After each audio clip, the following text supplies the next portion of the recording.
Thank you, Speaker. Speaker, I would like to ask the nominee that first and foremost, he's been a very eloquent and abrasive leader, and comments by leaders have to be taken very, very seriously. Case in point being what my leader has just mentioned, the comments by a Ugandan general. Now, the nominee did make a comment in vernacular while speaking to the residents of Isili at one time, and implied that Al-Shabaab, who are attacking Muslim residents of Isili, would be better advised to go and drop those bombs in other places, and he gave an example of Machakos. Now, considering that he is now going to be responsible for managing the Kenya Defense Forces, and they have much more firepower than the Al-Shabaab, do those comments still stand? And secondly, while he was majority leader in 2013, he was very, very clear in his mind about cabinet being made up of people who are not politicians. And several times he did mention that. Has his position changed now that he has been nominated and he is a well-known politician? Thank you, Chair. Honorable Duale, you can deal with those four. Thank you, Mr. Chairman and Speaker. Let me start with the question by Honorable Boss Sholei, the Deputy Speaker. I agree with you that the key mandate of KDF within the reading of Article 241 is to protect the sovereignty and the territorial integrity of the Republic.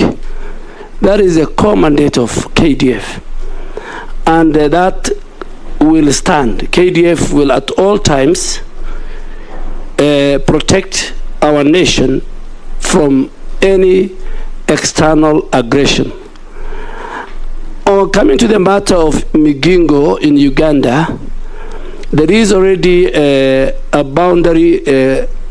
government boundary committee which was set up, which is yet to give its final report. And along that line, the International Boundary Committee under the Office of the President, in terms of the executive order, is also dealing with the matter. And more so, there is an MOU between the Kenya Defense Forces and the Ugandan Defense Forces on a number of cooperation agreements, and I think that will also help in solving the matter. Coming to Honorable Ichungwa, the leader of majority, I think there is a narrative and a perception about the Somalis in this country. Somalis, not only are they in Djibouti or in Mogadishu, in Somalia, Somalis have a congresswoman in the US. Somalis have a minister. There's a Somali minister of housing in Canada. So Somalis, wherever they are, the citizenship where they belong is where they are loyal to, and I saw to the Constitution as a member of Parliament. So I treat me as a Kenyan Somali, just like the way you treat the other communities in this country. And I'm not the first one. I'm not the first Somali to hold the defense portfolio. Honorable late Yusuf Haji was one.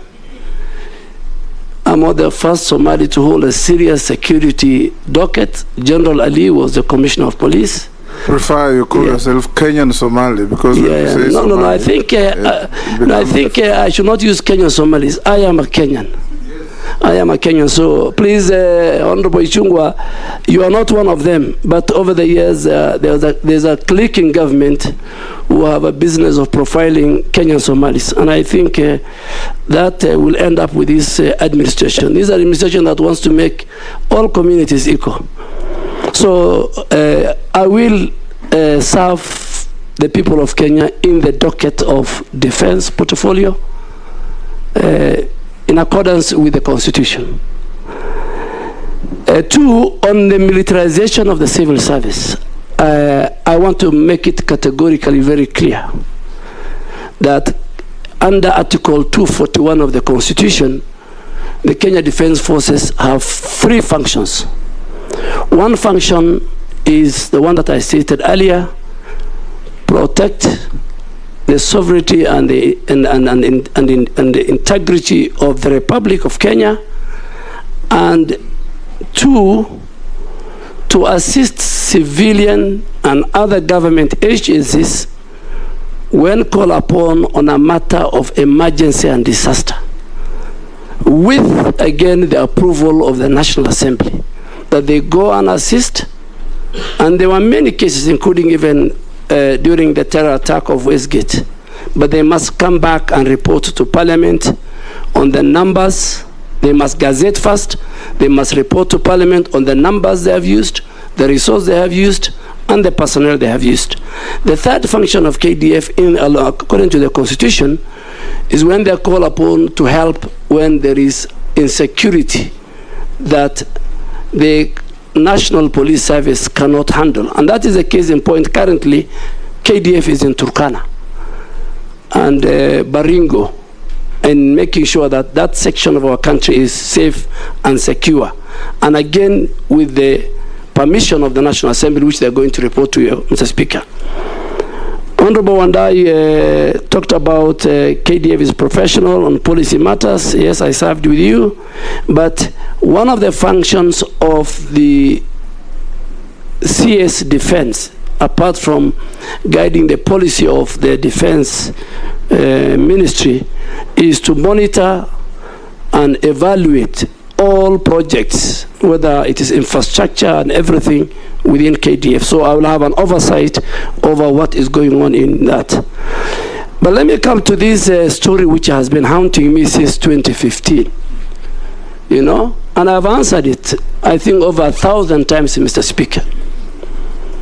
And that was after Garissa University, unfortunately, one of the most lowest moments in my life as a member of Parliament, where 143 innocent, promising young Kenyans lost their life.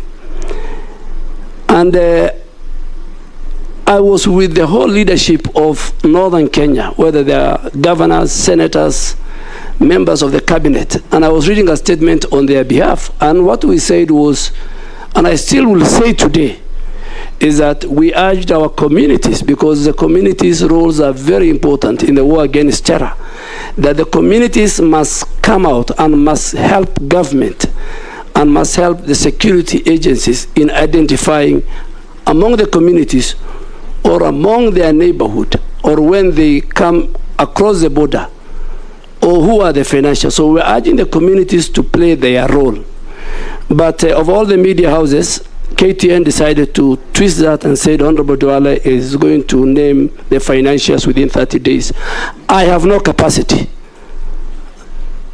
and I don't have the constitutional mandate to investigate who are financials. That is, I think, the job of the Director General of National Intelligence, General Kamweru. So I think going forward, that question can be answered. I mean, I don't have the capacity. Then there's a question of Honorable Wandai on what the general in Uganda have said. I want to make it clear that KDF shows posture. KDF believes in diplomacy, and our country believes in diplomacy. And our country does not react to tweets. We react to official government position, and I'm sure the same general has other tweets later. So I think KDF had no role to respond to that. Those who want to know the capability and the posture of Kenyan Defence Forces, they showed it in KDF Day last week. They will show it during Mashujaa Day, the way they do in other days. So I think let's treat the tweets of the general with the contempt it deserves. We should not bother. And I think the Kenyan people on Twitter dealt with the general before even Foreign Affairs and KDF were to come in. Honorable Mbui, I think you need to, because you have a background of a general, your grandfather was a general, just like the way my father-in-law was a general, and we went to the same school, but you have limitation in the Somali language. Honorable Mbui, I think you need to go and view and get a good translator. The same statement I made in Somali, in Isli, Mr. Speaker and Chair, was again misrepresented by one of the media houses I don't want to mention, but I don't think I am that reckless. I have served the people of Kenya in various capacity, and I don't think I will, and I have not discriminated. I am ready to work and protect the people of Kenya, defend them as per the Constitution. But Mr. Speaker, if I just go back to the issue of, which I didn't answer well, on the militarization of civil service. If you look at Article 4 of the Constitution, it says Kenya is a multi-party democracy.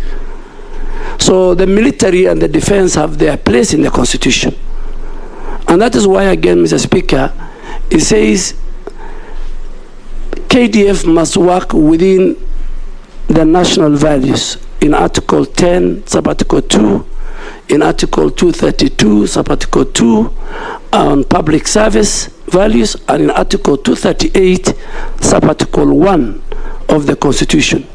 And all those values give KDF its place. So let me make it here that I think it was wrong to bring Kenyan defense generals to run civilian authorities like NMS, have a devolved function, like Kenya Meat Commission, which will need to look at it, you know, that you cannot just wake up one morning and remove a general from the barrack and bring him. Mr. Speaker, if that is not checked, then you'll find a general who will become the clerk of the National Assembly, or the registrar of the judiciary becoming a general or a colonel.